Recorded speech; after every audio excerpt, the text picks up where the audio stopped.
Hello दोस्तों अगर आप रेलवे एनटीपीसी ग्रुप डी और किसी भी कॉम्पिटिटिव एग्जाम की तैयारी कर रहे हैं तो मैं आपके इस वीडियो में लेकर आया हूं जीके जीएस के सबसे महत्वपूर्ण प्रश्न। आज के इस सेट में ऐसे क्वेश्चंस होंगे जो परीक्षा में बार बार पूछे जाते हैं और आने वाले एग्जाम के लिए बहुत इंपॉर्टेंट है, तो वीडियो को आखिरी तक जरूर देखना क्योंकि एक एक प्रश्न बहुत काम का है। चलिए शुरू करते हैं आज का most important GK GS practice set. देखते हैं पहला क्वेश्चन क्या पूछा है आपसे। पहला क्वेश्चन जो पूछा है वह पूछा है भारतीय संविधान के किस अनुच्छेद के तहत वार्षिक वित्तीय विवरण पेश किया जाता है। आपसे पूछा कि भारतीय संविधान के किस अनुच्छेद के तहत वार्षिक वित्तीय विवरण पेश किया जाता है। बताइए इस प्रश्न का राइट आंसर क्या हो जाएगा। राइट आंसर मेरे साथ आप लोग कमेंट बॉक्स में बता दीजिए। इसमें 20 क्वेश्चंस मिलेंगे, 20 में से आपके 15 प्लस क्वेश्चन सही होने चाहिए। अगर 15 प्लस सही है तो आपकी तैयारी अच्छी है, वरना बहुत ज्यादा ध्यान देने की जरूरत है। बताइए इसका राइट आंसर क्या हो जाएगा। राइट आंसर हो जाएगा ऑप्शन बी, अनुच्छेद 112 इस प्रश्न का राइट आंसर हो जाएगा। भारतीय संविधान का अनुच्छेद 112 वार्षिक वित्तीय विवरण से संबंधित है। इसी के तहत केंद्र सरकार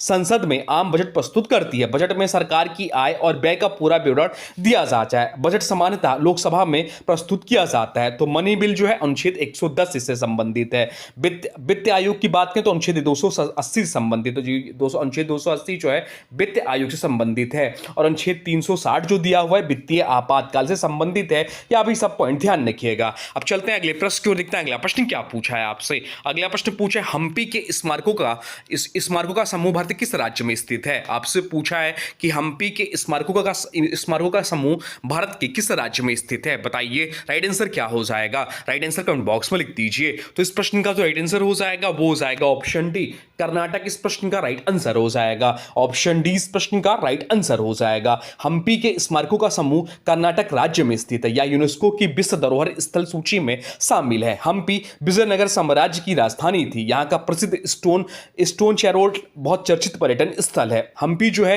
तुंगभद्रा नदी के किनारे स्थित है। जो एक्स्ट्रा पॉइंट्स बताता हूं बहुत ज्यादा इंपॉर्टेंट रहेगा, ध्यान से सुना करिए। विजयनगर साम्राज्य के संस्थापक कौन थे, या भी एग्जाम में क्वेश्चन बनता है। तो विजयनगर साम्राज्य के संस्थापक जो थे हरिहर और बुक्का है। कर्नाटक की राजधानी क्या, तो कर्नाटक की राजधानी जो है बेंगलुरु है। हम लोग 20 क्वेश्चन देखने को कह के करते हैं, परंतु जो हमारे क्वेश्चन हो जाते हैं लगभग 50 प्लस क्वेश्चन होते हैं। चलिए देखते हैं अगला प्रश्न क्या पूछा है आपसे। अगला प्रश्न जो पूछा है वह पूछा निम्नलिखित में से कौन सा एंजाइम अग्नाशय द्वारा स्त्रावित नहीं होता है। आपसे पूछा है कि निम्नलिखित में से कौन सा एंजाइम अग्नाशय द्वारा स्त्रावित नहीं होता है। बताइए राइट आंसर क्या हो जाएगा। राइट आंसर कमेंट बॉक्स में लिख दीजिए। तो ट्रिप्सिन, एमाइलेज और लाइपेज ये सभी अग्नाशय द्वारा स्त्रावित होते हैं, परंतु रेनिन जो है यह अग्नाशय द्वारा स्त्रावित नहीं होता। तो ऑप्शन सी इस प्रश्न का राइट आंसर हो जाएगा। अग्नाशय द्वारा ट्रिप्सिन, एमाइलेज और लाइमेज एंजाइम स्त्रावित किए जाते हैं। रेनिन एंजाइम अग्नाशय से नहीं निकलता या शिशुओं के अमाशय में दूध पाचन से संबंधित होती है। अग्नाशय शरीर की मिश्रित ग्रंथि कहलाती है। अब चलते हैं अगले प्रश्न की ओर, देखते हैं अगला प्रश्न क्या पूछा है आपसे। अगला प्रश्न जो पूछा है वह पूछा है स्वराज्य मेरा जन्मसिद्ध अधिकार है का नारा बाल गंगाधर तिलक ने किस अधिवेशन में दिया था। स्वराज्य मेरा जन्मसिद्ध अधिकार है यह नारा किसने दिया, तो बाल गंगाधर तिलक ने दिया था। आपसे पूछा कि किस अधिवेशन में दिया था, यह पूछा है आपसे। बताइए राइट आंसर क्या हो जाएगा। तो राइट आंसर जो इस प्रश्न का हो जाएगा वो हो जाएगा ऑप्शन ए, लखनऊ अधिवेशन। लखनऊ अधिवेशन 1916 में जो कि हुआ था उस समय यह दिया था। बाल गंगाधर तिलक ने स्वराज्य मेरा जन्मसिद्ध अधिकार है और इसे मैं लेकर रहूंगा का प्रसिद्ध नारा दिया। यह नारा भारतीय स्वतंत्रता आंदोलन का प्रेरणा सूत्र बना। लखनऊ अधिवेशन 1916 में कांग्रेस और मुस्लिम लीग के बीच समझौता में हुआ था। तिलक को लोकमान्य की उपाधि दी गई थी। तिलक द्वारा शुरू समाचार पत्र जो है केसरी और मराठा है। लाल बाल पाल त्री में शामिल हैं ये। अब चलते हैं अगले प्रश्न की ओर, देखते हैं अगला प्रश्न क्या पूछा है आपसे। अगला प्रश्न जो पूछा है वह पूछा प्रसिद्ध लोसांग उत्सव भारत किस राज्य में मनाया जाता है। आपसे पूछा है कि प्रसिद्ध लोसांग उत्सव भारत के किस राज्य में मनाया जाता है। बताइए राइट आंसर क्या हो जाएगा। राइट आंसर कमेंट बॉक्स में लिख दीजिए। तो राइट आंसर जो हो जाएगा वो हो जाएगा ऑप्शन बी, सिक्किम इस प्रश्न का राइट आंसर हो जाएगा। ऑप्शन बी इस प्रश्न का राइट आंसर हो जाएगा। लोसांग सिक्किम का प्रसिद्ध पारंपरिक उत्सव है या फसल कटाई और तिब्बती नववर्ष से जुड़ा पर्व माना जाता है। इस दौरान पारंपरिक नृत्य और सांस्कृतिक कार्यक्रम आयोजित किए जाते हैं या मुख्य रूप से भूटिया समुदाय द्वारा मनाया जाता है। सिक्किम की राजधानी क्या, तो सिक्किम की राजधानी गंगटोक है। सिक्किम भारत का 22वां राज्य बना था। कंचनजंगा भारत की सबसे ऊंची ऊंची चोटी जो है सिक्किम में स्थित है। अब चलते हैं अगले प्रश्न की ओर, देखते हैं अगला प्रश्न क्या पूछा है आपसे। अगला प्रश्न जो पूछा है वह पूछा है भारत के पहले मुख्य चुनाव आयुक्त कौन थे। आपसे पूछा है कि भारत के पहले मुख्य चुनाव आयुक्त कौन थे, बताइए राइट आंसर क्या हो जाएगा। राइट आंसर जो हो जाएगा वो हो जाएगा ऑप्शन बी, सुकुमार सेन इस प्रश्न का राइट आंसर हो जाएगा। ऑप्शन बी इस प्रश्न का राइट आंसर हो जाएगा। सुकुमार सेन भारत के पहले मुख्य चुनाव आयुक्त थे। उन्होंने 1951-52 के पहले आम चुनाव का सफल संचालन किया। भारत निर्वाचन आयोग स्वतंत्र और निष्पक्ष चुनाव कराने के लिए जिम्मेदार संस्था है। चुनाव आयोग गठन जो हुआ था 25 जनवरी 1950 को हुआ था, इसलिए राष्ट्रीय मतदाता दिवस जो मनाया जाता है 25 जनवरी को मनाया जाता है। वर्तमान चुनाव आयोग का मुख्यालय कहां है, तो वर्तमान में चुनाव आयोग का जो मुख्यालय है वो नई दिल्ली में स्थित है। अब चलते हैं अगले प्रश्न की ओर, देखते हैं अगला प्रश्न क्या पूछा है आपसे। अगला प्रश्न पूछा चुंबकीय फ्लक्स की एसआई इकाई क्या है। आपसे पूछा कि चुंबकीय फ्लक्स की एसआई इकाई क्या है, बताइए राइट आंसर क्या हो जाएगा। तो राइट आंसर जो हो जाएगा वो हो जाएगा ऑप्शन बी, वेबर। वेबर इस प्रश्न का राइट आंसर हो जाएगा। चुंबकीय फ्लक्स की एसआई इकाई वेबर होती है। चुंबकीय क्षेत्र रेखाओं की कुल संख्या को चुंबकीय फ्लक्स कहते हैं। इसका प्रतीक जो था फाई होता है। विद्युत चुंबकत्व में इसका महत्वपूर्ण उपयोग होता है। टेस्ला जो दिया हुआ है, टेस्ला जो है चुंबकीय क्षेत्र की एसआई इकाई है। हेनरी जो है या प्रेरक तत्व की इकाई है, और गॉस जो है सीजीएस प्रणाली में चुंबकीय क्षेत्र की इकाई है। अब चलते हैं अगले प्रश्न की ओर, देखते हैं अगला प्रश्न क्या पूछा है आपसे। अगला प्रश्न जो पूछा है वह पूछा है सिंधु घाटी सभ्यता का स्थल लोथल किस नदी किनारे स्थित है। आपसे पूछा है कि सिंधु घाटी सभ्यता का स्थल लोथल जो है किस नदी किनारे स्थित था, बताइए राइट आंसर क्या हो जाएगा। तो राइट आंसर जो हो जाएगा वो हो जाएगा ऑप्शन सी, भोगवा इस प्रश्न का राइट आंसर हो जाएगा। लोथल सिंधु घाटी सभ्यता का प्रमुख बंदरगाह नगर था या भोगवा नदी किनारे स्थित था। लोथल वर्तमान गुजरात में स्थित है। यहां के विश्व का प्राचीनतम गोदीवाड़ा मिला है। लोथल का अर्थ क्या होता है, लोथल का अर्थ है मृत्यु का टीला। खोज करता था एस.आर. राव। हड़प्पा सभ्यता जो है कांस्ययुगीन सभ्यता थी। अब चलते हैं अगले प्रश्न की ओर, देखते हैं अगला प्रश्न क्या पूछा है आपसे। अगला प्रश्न पूछा है संसदीय प्रणाली में शून्यकाल की शुरुआत किस देश की देन है। आपसे पूछा है कि संसदीय प्रणाली में शून्यकाल की शुरुआत किस देश की देन है, बताइए राइट आंसर क्या हो जाएगा। राइट आंसर हो जाएगा ऑप्शन सी, भारत इस प्रश्न का राइट आंसर हो जाएगा। ऑप्शन सी इस प्रश्न का राइट आंसर हो जाएगा। शून्यकाल भारतीय संसदीय प्रणाली की देन है या प्रश्नकाल और कार्यसूची के बीच का समय होता है। इसमें सांसद तत्काल सार्वजनिक महत्व के मुद्दे उठाते हैं। इसकी शुरुआत 1962 में मानी जाती है। क्वेश्चन हावर कब होता है, सुबह 11 बजे। जीरो हावर जो होता है 12 बजे शुरू होता है। भारतीय संसद जो है लोकसभा, राज्यसभा और राष्ट्रपति मिलकर बनाते हैं भारतीय संसद को। अब चलते हैं अगले प्रश्न की ओर, देखते हैं अगला प्रश्न क्या पूछे। अगला प्रश्न पूछा सिंधु घाटी सभ्यता का कौन सा स्थल मृतकों का टीला के नाम से प्रसिद्ध है। आपसे पूछा कि सिंधु घाटी सभ्यता का कौन सा स्थल मृतकों का टीला के नाम से प्रसिद्ध है, बताइए राइट आंसर क्या हो जाएगा। तो राइट आंसर जो हो जाएगा वो हो जाएगा ऑप्शन सी, मोहनजोदड़ो। मोहनजोदड़ो इस प्रश्न का राइट आंसर हो जाएगा। मोहनजोदड़ो का अर्थ है मृतकों का टीला या वर्तमान पाकिस्तान के सिंध प्रांत में स्थित है। यहां से विशाल स्नानागार प्राप्त हुआ है। सिंधु सभ्यता को कांस्ययुगीन सभ्यता भी कहा जाता है। खोजकर्ता थे राखाल दास बनर्जी। चलते हैं अगले प्रश्न को, देखते हैं अगला प्रश्न क्या पूछा है आपसे। अगला प्रश्न पूछा सिल्क रूट यानी कि रेशम मार्ग की शुरुआत भारत में किस शासक ने करवाई थी। आपसे पूछा कि सिल्क रूट यानी कि रेशम मार्ग की शुरुआत भारत में किस शासक ने करवाई थी, बताइए राइट आंसर क्या हो जाएगा। राइट आंसर कमेंट बॉक्स में लिख दीजिए। राइट आंसर हो जाएगा ऑप्शन सी, कनिष्क। कनिष्क इस प्रश्न का राइट आंसर हो जाएगा। कनिष्क कुषाण वंश का महान शासक था। उसके शासनकाल में भारत, चीन और रोम के बीच व्यापार बढ़ा। सिल्क रूट एशिया और यूरोप को जोड़ने वाला प्रमुख व्यापार मार्ग है। कनिष्क ने चौथी बौसंगति करवाई थी। उसकी राजधानी पुरुषपुर पेशावर थी। चलते हैं अगले प्रश्न की ओर, देखते हैं अगला प्रश्न क्या पूछा है आपसे। अगला प्रश्न पूछा है दुनिया की सबसे बड़ी प्रवाल भित्ति किस देश के तट पर स्थित है। आपसे पूछा कि दुनिया की सबसे बड़ी प्रवाल भित्ति किस देश के तट पर स्थित है, बताइए राइट आंसर क्या हो जाएगा। राइट आंसर कमेंट बॉक्स में लिख दीजिए। तो राइट आंसर जो हो जाएगा वो हो जाएगा ऑप्शन बी, ऑस्ट्रेलिया इस प्रश्न का राइट आंसर हो जाएगा। ग्रेट बैरियर रीफ विश्व की सबसे बड़ी प्रवाल भित्ति है या ऑस्ट्रेलिया के उत्तरी पूर्वी तट पर स्थित है। इसे यूनेस्को विश्व धरोहर स्थल घोषित किया गया है।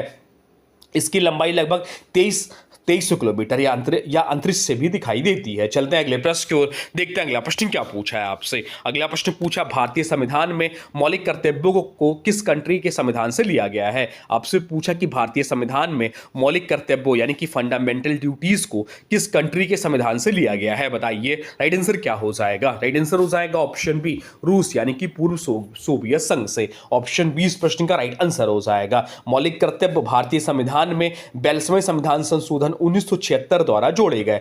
इन्हें पूर्व सोवियत संघ यूएसएसआर के संविधान से लिया गया। मौलिक कर्तव्य संविधान के भाग 4A में अनुच्छेद 51A के अंतर्गत आता है। अमेरिका की बात करें तो अमेरिका मौलिक अधिकारों से प्रेरणा ली गई है। ब्रिटेन संसदीय प्रणाली से प्रेरणा और जर्मनी मौलिक कर्तव्यों का सूत्र नहीं है। प्रारंभ में 10 मौलिक कर्तव्य थे। 66वें संविधान संशोधन द्वारा 11वां कर्तव्य जोड़ा गया। चलते हैं अगले प्रश्न को देखते हैं। अगला प्रश्न क्या पूछा है आपसे। अगला प्रश्न पूछा दक्षिण भारत की सबसे ऊंची चोटी कौन सी है। आपसे पूछा कि दक्षिण भारत की सबसे ऊंची चोटी है। विश्व की सबसे ऊंची चोटी कौन सी है, तो विश्व की सबसे ऊंची चोटी माउंट एवरेस्ट है, या नेपाल में स्थित है। इसे नेपाल में सागरमाथा के नाम से जानते हैं। बताइए इसका राइट आंसर क्या हो जाएगा। राइट आंसर हो जाएगा ऑप्शन बी अनामुड्डी। अनामुड्डी इस प्रश्न का राइट आंसर हो जाएगा। अनामुड्डी दक्षिण भारत की सबसे ऊंची चोटी है। इसकी ऊंचाई लगभग 2695 मीटर है, यह केरला के इडुक्की जिले में स्थित है। अनामुड्डी पश्चिमी घाट में स्थित है या एराकुलम राष्ट्रीय उद्यान के पास है। अब चलते हैं अगले प्रश्न को देखते हैं। अगला प्रश्न क्या पूछा है आपसे। अगला प्रश्न जो पूछा है वह पूछा गीत गोविंद के रचयिता जयदेव किस शासक के दरबारी कवि थे। आपसे पूछा है कि गीत गोविंद के रचयिता जयदेव किस शासक के दरबारी कवि थे। बताइए राइट आंसर क्या हो जाएगा। राइट आंसर कमेंट बॉक्स में लिख दीजिए। तो राइट आंसर जो हो जाएगा वो हो जाएगा ऑप्शन ए लक्ष्मण सेन। लक्ष्मण सेन इस प्रश्न का राइट आंसर है। गीत गोविंद के रचयिता जयदेव थे। जयदेव बंगाल के सेन वंश के शासक लक्ष्मण सेन के दरबारी कवि थे। गीत गोविंद राधा कृष्ण प्रेम पर आधारित संस्कृत काव्य है। बाकी विकल्पों की बात करें तो धर्मपाल जो दिया है पाल वंश के शासक थे। हर्षवर्धन वर्धन वंश के शासक थे। पुलकेशिन द्वितीय चालुक्य शासक थे। गीत गोविंद भक्ति आंदोलन से संबंधित प्रसिद्ध कृति है। इसमें 12 सर्ग और 24 गीत हैं। अब चलते हैं अगले प्रश्न को देखते हैं। अगला प्रश्न क्या पूछा है आपसे। अगला प्रश्न जो पूछा है वह पूछा है भारत में सूर्योदय सबसे पहले किस राज्य में होती है। आपसे पूछा है कि भारत में सूर्योदय सबसे पहले किस राज्य में होती है। बताइए राइट आंसर इसका क्या हो जाएगा। राइट आंसर कमेंट बॉक्स में लिख दीजिए। तो राइट आंसर जो हो जाएगा वो हो जाएगा ऑप्शन सी अरुणाचल प्रदेश। अरुणाचल प्रदेश इस प्रश्न का राइट आंसर हो जाएगा। भारत में सबसे पहले सूर्योदय अरुणाचल प्रदेश में होता है। अरुणाचल प्रदेश भारत का सबसे पूर्वी राज्य है। डोंग वैली सूर्योदय के लिए प्रसिद्ध स्थान है। अरुणाचल प्रदेश की राजधानी क्या, तो अरुणाचल प्रदेश की राजधानी जो है ईटानगर। इसे उगते सूर्य की भूमि भी कहा जाता है। क्या कहा जाता है, तो अरुणाचल प्रदेश को उगते सूर्य की भूमि भी कहा जाता है। एग्जाम में क्वेश्चन पूछता है। चलते हैं अगले प्रश्न को देखते हैं। अगला प्रश्न क्या पूछा है आपसे। अगला प्रश्न पूछा कि संविधान संशोधन द्वारा संपत्ति के अधिकार को मौलिक अधिकारों से हटाया गया। आपसे पूछा है कि किस संविधान संशोधन द्वारा संपत्ति के अधिकार को मौलिक अधिकारों से हटाया गया। बताइए राइट आंसर क्या हो जाएगा। राइट आंसर जो हो जाएगा वो हो जाएगा ऑप्शन बी 44वां संशोधन। ऑप्शन बी इस प्रश्न का राइट आंसर हो जाएगा। 44वां संशोधन इस प्रश्न का राइट आंसर हो जाएगा। 44वें संविधान संशोधन अधिनियम 1978 द्वारा संपत्ति के अधिकार को मौलिक अधिकारों से हटा दिया गया।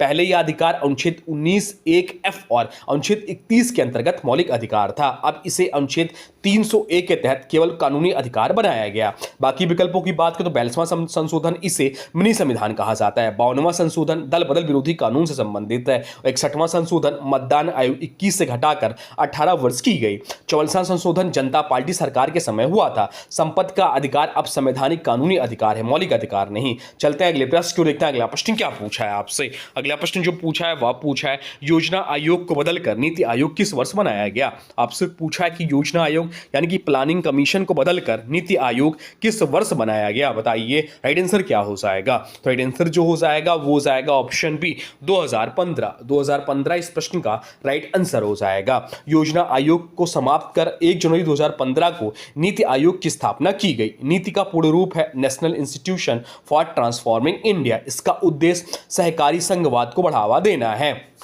नीति आयोग के पहले उपाध्यक्ष कौन थे, तो नीति आयोग के पहले उपाध्यक्ष जो थे अरविंद पनगड़िया थे। इसका मुख्यालय क्या है, तो मुख्यालय जो है नई दिल्ली होता है। नीति आयोग के अध्यक्ष कौन, तो पदेन प्रधानमंत्री होते हैं इसके अध्यक्ष। चलते हैं अगले प्रश्न को देखते हैं। अगला प्रश्न क्या पूछा है आपसे। अगला प्रश्न जो पूछा है वह पूछा है प्रसिद्ध गायत्री मंत्र का उल्लेख ऋग्वेद के किस मंडल में मिलता है। आपसे पूछा है कि प्रसिद्ध गायत्री मंत्र का उल्लेख ऋग्वेद के किस मंडल में मिलता है। बताइए राइट आंसर क्या हो जाएगा। तो राइट आंसर जो हो जाएगा वो हो जाएगा ऑप्शन बी तृतीय मंडल। तृतीय मंडल इस प्रश्न का राइट आंसर हो जाएगा। ऑप्शन बी इस प्रश्न का राइट आंसर हो जाएगा। गायत्री मंत्र का उल्लेख ऋग्वेद के तृतीय मंडल में मिलता है। इसकी रचना महर्षि विश्वामित्र द्वारा की गई मानी जाती है। गायत्री मंत्र सूर्य देवता सविता को समर्पित है। गायत्री मंत्र को वेदों का सार कहा जाता है।